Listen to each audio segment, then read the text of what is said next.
दुनिया में एक से बढ़कर एक रहस्य हैं जिनका रहस्य कोई नहीं पता कर सका। इनमें से कुछ रहस्य काफी भयंकर होते हैं और कुछ तो ऐसे होते हैं जिसके बारे में जानकर कोई भी हैरान हो सकता है।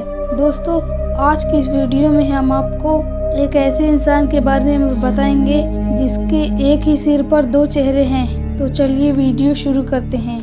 19वीं सदी में इंग्लैंड में जन्मे एडवर्ड मोदाके, जो बचपन से ही disturbing genetic defect of birth बीमारी के शिकार थे।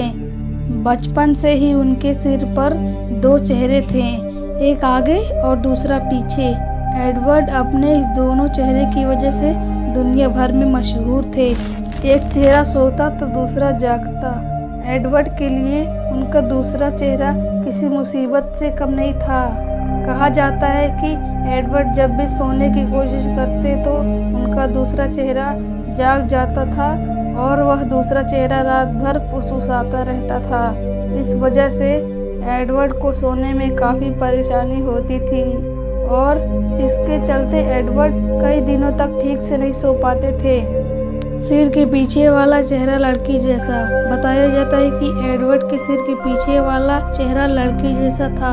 उस चेहरे के पास दो आंखें थी और एक नाक भी थी और मुंह भी था। उसके पास आंखें तो थी लेकिन उसे कुछ दिखाई नहीं देता था और वो अपनी नाक से छींकता था और मुंह से फुसफुसाने की आवाज और हंसने की आवाज निकालता था। एक चेहरा रोता तो दूसरा हंसता। यह भी बताया जाता है कि एडवर्ड जब परेशान होकर रोने लगते तो उनका दूसरा चेहरा हंसने लगता था और वहीं जब एडवर्ड खुश होते तो उनका दूसरा चेहरा उनका मजाक उड़ाता और चिढ़ाता। डॉक्टरों के पास नहीं था कोई समाधान। एडवर्ड अपने इस दूसरे चेहरे से काफ़ी परेशान हो गए थे, इसलिए एडवर्ड अपने इस दूसरे चेहरे को अलग कराने के लिए डॉक्टरों के पास जाते हैं, लेकिन डॉक्टरों ने साफ कह दिया कि चेहरे को अलग करने में इनकी जान भी जा सकती है। फिर एडवर्ड के घर वालों ने चेहरे को अलग करवाने से मना कर दिया क्योंकि इस ऑपरेशन में उनकी जान भी जा सकती थी। परेशान एडवर्ड ने कर ली आत्महत्या। एडवर्ड मोदाके को सब लोग दो सिर वाला भूत कहते थे।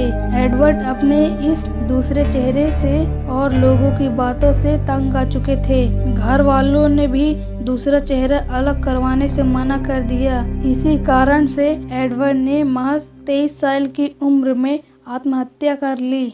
उनके आत्महत्या करने के कुछ सालों बाद ये खोपड़ी मिली जिसे आप अपनी स्क्रीन पर देख रहे हो। इस खोपड़ी को एडवर्ड की खोपड़ी बताया जाता है और आज भी ये खोपड़ी म्यूजियम में संभाल कर रखी गई है।